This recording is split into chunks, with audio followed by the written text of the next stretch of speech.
We have reached the end of the tunnel. Military intervention is not going to be the solution. They must rise up. Absolutely. And fulfill their dream of a new Nigeria by taking over this country, occupying it democratically. They can do it.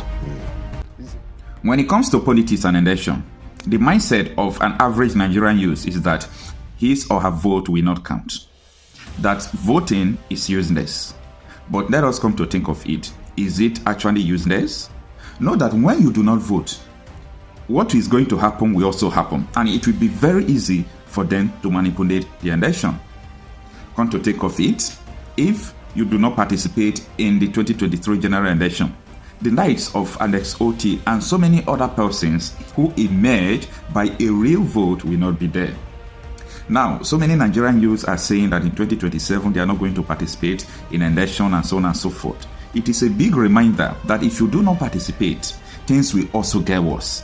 So it is better for you to participate, even though it is 10% that the input of your vote changed. Even though it did not change everything at once. But we could see that in 2023, some things changed. And in this video, Inside Source with Channel Television, Kenneth Okonkwo was interviewed about the future of Nigerian politics, especially when it regards to 2027 election. How will you feel if you are being canvassed to go and vote again? Seeing that in 2023 general election, that illegalities and even court proceedings were contrary to what the people thought that it was. So let's listen to Kenneth Okonkwo as he talks about this very sensitive and important issue. I'm delighted today to welcome my brother and friend, Mr. Kenneth Okonkwo, who is the spokesperson for the presidential candidate of LP, Mr. Peter Obi, and who is also a lawyer and a social commentator. Brother Ken, you're welcome to Inside Sources. It's my pleasure seeing you again, Loud. Good to see you again. Thank you, viewers, for joining in. Thank you so much. Thank you so much. So let's start, on the normal general note that if you look at where Nigeria is today, right now, will you say that the country is on that trajectory to the great Nigeria that we all know is possible? I've always said that Nigeria has the potential to be a superpower nation. And it will not take more than 2 decades if we do what is right and consistently do what is right to move into that superpower status. Superpower status stands on a tripod: political stability, economic viability, and a strong military force. I've researched on this for a long time. Nigeria has the potential, but unfortunately, we have not kinetized this potentiality. And unfortunately, the more, this regime has been the worst epistle to that movement. And don't take my words for it. Right. Take the words of the Manufacturers Association of Nigeria. You know what they said? Right. They said 40% of the manufacturing plants are going to go down. There is no government in history that has flip-flopped on policies like this government. From day one, fuel subsidy is gone. And then, in addition to it, we have a CBN who I do not understand whether they understand what they are doing. And I'm going to give you elementary facts. Okay. Because when you talk about the flip-flop, the worst case where it affects the manufacturing is in the forex management. The success of forex management is in its ability to ensure stability and sustainability, not whether it is high or low. The greatest threat to the economy is uncertainty. So the duty of the central bank is to ensure macroeconomic stability. But this government has foisted on the economy macroeconomic volatility. Now again, this government incompetently now started dividing Nigerians into communities, saying people on band A will now have to pay higher. Not that they are paying higher. No, they will not have to be punished for having more light. Because ordinarily, when you consume 80% and the other person is consuming 20%, ordinarily you pay higher, even if you're paying something. Right. So the question is not that they are paying higher.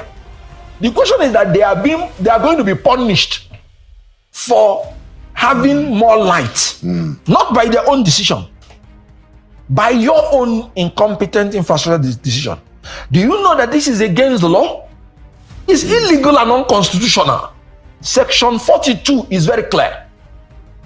A citizen of Nigeria, of a particular community, cannot be subjected to any limitation or disability in the application of any law or administrative or executive decision to which a citizen of another community is not subjected to. So dividing Nigerians into this is community of, is it people that have light or the rich people or what? Does it mean this government does not know that everybody living in a rich neighborhood is not rich? Is it that they are not aware of it? Because some people are living in the boys' quarter of some rich people's house and their own meter is different. Everybody must now pay. You must now punish them because they are now living within that community, which is illegal and unconstitutional. Well, so this is terrible. I don't understand. I mean, clearly, do you think Nigerians are aware as a people of their capacity to change the direction of this country if they think it is not in the right direction? Having been an active participant to 2023, I would want to say that Nigerian people are beginning to be aware that power belongs to the people. But you see, they were deceived. They were beguiled.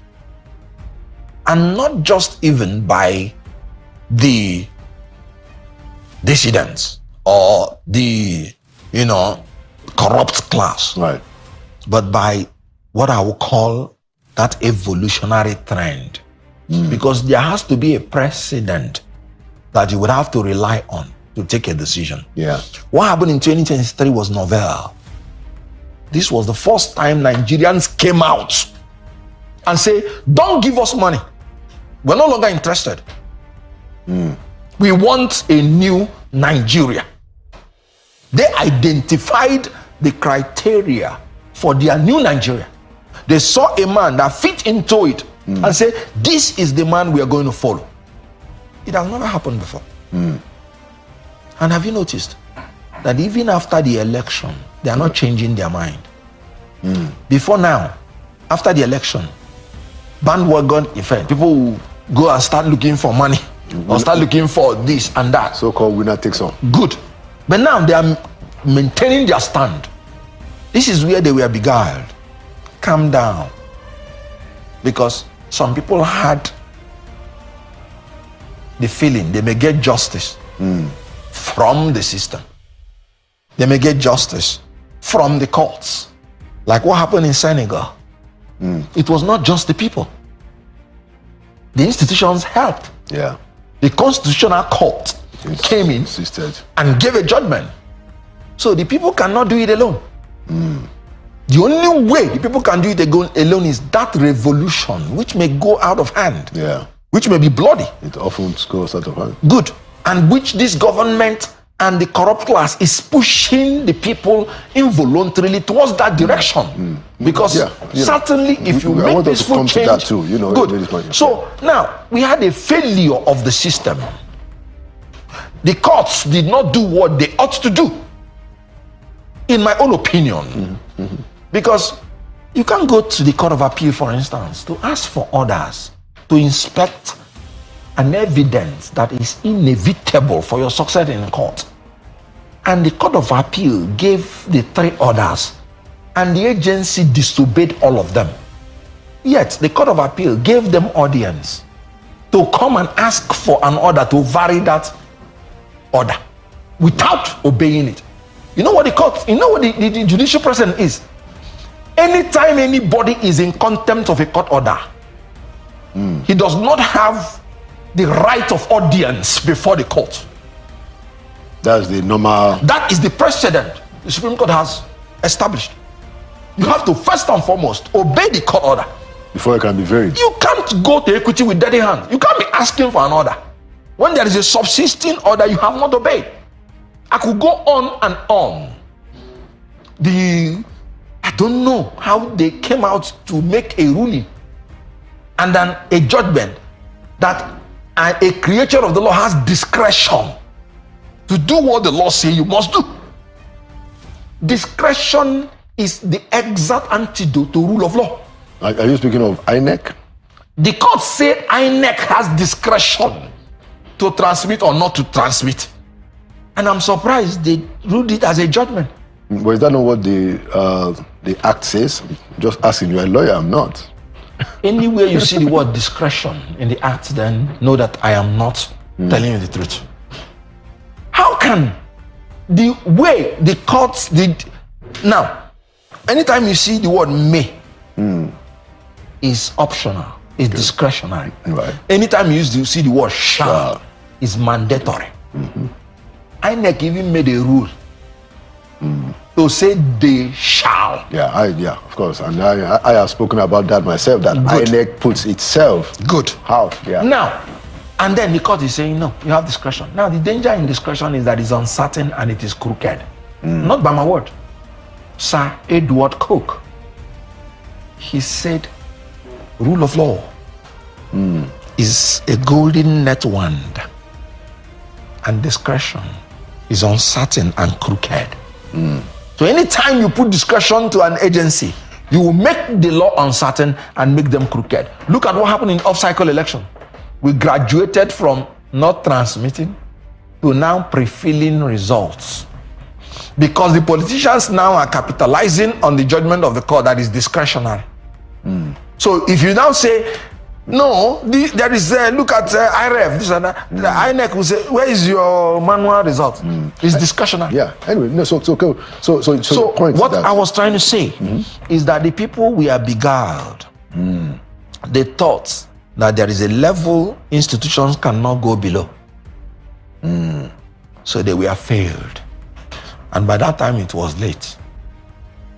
Because whatever you would do can only be very effective before the swearing in of the person. Meaning, one of the recommendations I am going to make here is that all legal procedures must end before an incumbent is sworn into office. Otherwise, you are laying the foundation for foisting a fait accompli on people if there is an institutional failure like it happened. That was why I said Nigerians have made up their mind for a new Nigeria, but certain things they did not anticipate, certain trusts they put their mind in, made them not to take that kind of radical decision which they ought to have taken if they knew beforehand. That is why, if the National Assembly does not bring about genuine amendments to take care of these things, Nigerians must take their destiny in their hands and ensure that they enforce their will. It is within them to do that. Yeah, and I think that not only do I agree with your point that it's important to settle all electoral cases before people get into office. I agree with that. But I also wanted to add that I think Nigerians have the capacity to make the National Assembly do what they want. Absolutely. And it's one of the areas that I'm trying to explore and see what else we need to do in terms of mobilizing the people, preparing them, letting them know that they have that option. Because really, when the Nigerian people are fully, even maybe not fully, fairly mobilized, yes, the political elites will get the message that absolutely. they don't have a choice. The time is up. Now, so my next, okay, yes. Mm-hmm. Now, let me comment. Right. You know, because of the experience I've had now in the system, if you watch me, you see that I am laboring hard to attack lack of internal democracy in political parties. That's another important point. That is the beginning. That the National Assembly, they are not doing what they are doing is because the political parties are comatose. If your constituency is not putting fire on you, you wouldn't move. The constituency of every politician is his political party. If Nigerians, and I'm saying it clearly, any party that does not have internal democracy amongst them, Nigerians should not vote for that party. You can't give what you don't have. True. No party can entrench democracy on the national if they don't have it internal. Yeah. That was why we've not had democracy flourishing in Nigeria. From the PDP to the APC, see the caricature that is going on. If you want to, a national chairman that you know, that has all this baggage, you knew it. It's not as if he became a national chairman and had the baggage. There is no party that has genuine internal democracy that can trump up such a man as chairman. It's not possible. Because the forces of internal democracy will bring him down. Because when you allow fair contest, it is your opponent that will bring out the reasons why this man cannot be trusted with power. And then a fair atmosphere of contest will resolve it. So when you reconcile that internal democracy within political parties, they will be trumping up the best. Remember, we don't have independent candidates. No. So whatever the political parties now bring out, it becomes a fait accompli. But if Peter Obi had not gone to another party now, we would have been left with these old men that no longer think for themselves, but others think for them. But let me ask you this question, just by the way, and I'm sorry for interjecting, but I'd like to get your take. It's something that is out there. I wanted us to, it's something that is out there. It said that... I just hope it's not my answer that's bringing that one. It's fine. We always come around. Yeah. So there's the view that if Peter Obi and LP were not front runners in the 2023 election, the outcome would have been different, because when you had the votes of Peter Obi and Atiku together, they defeat the incumbent president. What do you say about that? I wanted to, briefly, and then... Yes, what you would have said is, if Atiku and PDP had done the right thing, we wouldn't have been talking about APC, it would have been history. But exactly what I told you, Obi did not want to continue with the old formula of not having internal democracy within a political party and pretending you can do it within Nigeria. PDP, in your own constitution, said you are committed to power shift and power rotation. Section 7.3c, your own constitution, which should be the ground norm in your party. Yeah. And then the presidential candidates from the north came out to say, of a truth, Atiku Abubakar himself said it, of a truth, it is the turn of the southeast. Bet. What do you mean by bet? When you yourself said the same thing when Jonathan wanted to go the second time, he said no. And they said the only reason is not because you said it's corrupt, not because you said it's because it is the turn of the north. Right. So now that you yourself said it's the turn of the southeast, then it's a region that has been loyal to you all through their lives. Then you now say no, they are not qualifying.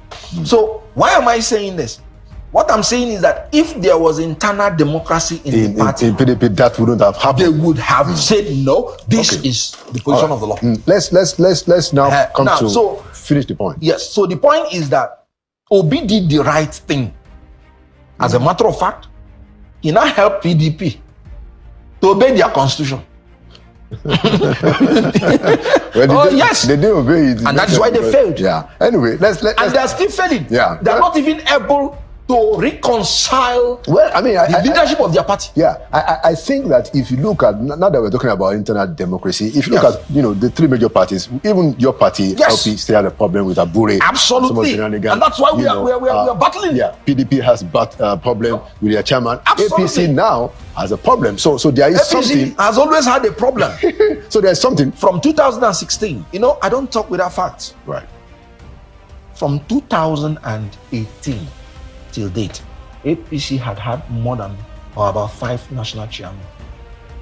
I will name them so that you don't say. Is it up to 5? Let's start. John Odigie. Yeah, that was in 2018. Adams Oshomo. And then Adams. Yeah. Bunu. Oh, well, okay, if you can't Bunu. No, why won't you? It cannot exist in any. So you're right. So it's 5. Adamu. Oh, then think of it. That's quite an embarrassment. Good. What's average? Is it average up to 2 years? Wow. So a ruling party that is showing such in the same time, an incredibly. Let me tell you, this government is competing with itself. If you check the trajectory of this government, you can only compare its failure with its abject failure. Can you imagine? We are saying that CBN is doing well, not because they have even returned naira to what they met, but at least they are going from their 2,000 to a naira to 1,300 to. So you are comparing their failure with their abject failure. And that point is made. Let me ask you. And these are interesting points that you're actually bringing up in your discussion. So do you think, again, it's out there. Quite a few people think that APC got a second chance in 2023, whatever it is. Yes, that I think that you did not. Exactly. Yes, got a second chance. And I'm suspecting you. No. When you're saying, as an actor, I cannot admit, whatever it is, No, well, I'm just saying, but it's there. But this because it is real. And that's the point. The view is there. I'm not trying to cut you in. Okay. If you have seen polling unit by polling unit result from INEC as to that presidential election, in all the polling units as required by law, section 62 of the Electoral Act, tell me. Because what INEC gave to us, which we took to court, 18,018 polling units were blurred, mutilated, unreadable. Some having pictures of men and women. So if you have seen, let me know. Because in mathematics, when you arrive at an answer without a formula, they will say you stole it. And then by 4:30 a.m., a commission went in and announced the result. Okay. Anyway, so let's come back to our discussion. And I wanted to put a question to you before we conclude. Now, I think that Nigeria's the abject poverty that is going on in our country, worsened by the removal of subsidy and some of the policies. And by the way, I think subsidy has to be removed. And I'm sure, even Mr. Peter yourself, they ought to be removed. Good. I'm saying that in terms of including me. Yeah, we all think so. But my point is that, so it has worsened the problem of poverty. Yes. I am afraid that this problem of poverty and the hardship in the land is coming close to a situation where people will just look at how you are dressed, and then they say you are part of them. See, some of the arguments that we even have at the level of political elites, it's not impacting on them. I mean, they won't see, two elites and say, okay, well, that one is APC, that one is LP, that one is PDP. It is getting to the point where people might begin to say, is one of them because he drives a car or he looks good. So my question is, what will it take the political elite of Nigeria to avert what is clearly a danger to their own existence with the kind of hardship and the almost intolerable poverty that is festering in the country? What's your take, Ken? Just take them, the 3 things we have been shouting on. Character, competence, capacity, compassion, you drive it further. Then creativity, commitment, consistency. Then if you drive it further, dedication, determination, and discipline. These things are there. They are easy. Why? All this inordinate acquisition of wealth that makes no meaning for you, but will save the life of another. Why are you acquiring those things? Money is what money can buy. As long as you have money which you can use to buy nothing, it is useless for life. You know one thing, like I said, lack of knowledge. My people perish for lack of knowledge. The next thing the government should do is to proactively support Nigerian companies vis-a-vis the international companies who are naturally conspiring to ensure that the potentials of Nigerians are not brought to bear. Look at what happened in EPIS. So when they are telling you the foreign companies are giving you excuse because of Naira this and that, they can't do this, it's not true. But when you allow them to enjoy the monopoly, then your people cannot come in to salvage the situation. They don't owe you patriotism. They owe their country. So if the government through diplomacy will ensure that Nigerian companies compete on international sphere, we will be able to at least get our own share of the world economy. Okay, Ken, well made. Last question because of our time. It's a very simple question. So a lot of the damage that we have seen done to national life and development in our country has only been possible because of what is called elite collusion. Absolutely. When we were under military rule, people knew that military rule is an aberration. Yes. But when a soldier takes over power, he's able to get some elites to be ministers, to be his heads. They get business going. We all know that Nigeria ought to be great. We discuss, some of the ideas that ought to be in place. And then at times we see people doing the opposite. But you find that they find one elite or some elites that will work with them. Yes. How can we end elite collusion? Do you subscribe to the idea of an elite consensus where everybody, regardless of party affiliation, regardless of ethnicity, religion, where we can say that this is the minimum, regardless of whatever that this country should be able to do, this. Do you, and with Mr. Obi, support that kind of consensus so that we can terminate elite collusion in this country? You see, another name for what you have just said is elite capture of the state. So you're absolutely correct. That is one of the things that Obi is saying. As a matter of fact, he calls it structure of criminality. That's what he said. This structure must be dismantled. It is pure collusion. You can see, even when this government came to power, you can see some people who said, even if they are given 30 years, they will not do anything. And before a week or two, they are already telling you that they are the best thing that is happening. That is part of that collusion you're talking about. There should be an irreducible minimum, and I agree. But that can only be possible if you have internal democracy in political parties. Because whoever the political party trump up to you, you don't have any choice. But I think it goes beyond political party because I wanted to move into. I want you to think of other leaders now outside of politics. We have leaders in business. We have leaders in religion. Good. We have leaders in academic. Yes. Who also have a voice. The problem is that, and who are often silent. No, you wouldn't blame them. They didn't tell you they are politicians. Or can we leave politics to politicians? If you don't leave politics to politicians, then do you leave biology to but politics is to physicians? Well, you don't really, because what I'm saying, we are all affected. Good. What I'm saying is this: no matter how much you shout, Nigerians are shouting. That's why even in heaven, they will ask who will go for us. So my advice is that they all should not look at themselves as not being politicians.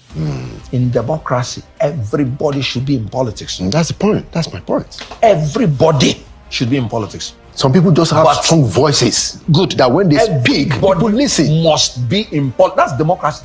The government of the people, by the people, for the people. So everybody should be in politics. But not everybody should be in power. Obviously. Yeah, obviously. But everybody should be in politics. But you can only blame them if you brought out qualified people and then you're saying they made a wrong choice. But when, even if they make the right choice and their votes don't count, that is why. Good. Now let me come in to narrow in on that issue of the people. Okay, then let's conclude. The people must know one thing. The only democracy that can endure is the one that is brought by them. They should never trust military intervention to give them democracy. And I'm going to make a summary of it. Why I am scared of military intervention. When the military come in, they suspend parts of the constitution. They rule by decree. And they suspend the courts. They out the jurisdiction of the court. And they establish tribunals. And when they make a decree, their tribunal will try the people. And you will not have a right to appeal in the regular court. They will tell you you appeal to the Provisional Ruling Council. And the Provisional Ruling Council takes the final order. And in these three you have just done, only one man is the head of all of them. And the decree is simply the words and the orders of the head of state put in writing. So it's the most dangerous thing on earth. You don't have freedom at all. So the military coming in, they don't have democracy themselves. So they will never give you democracy. They are command and control.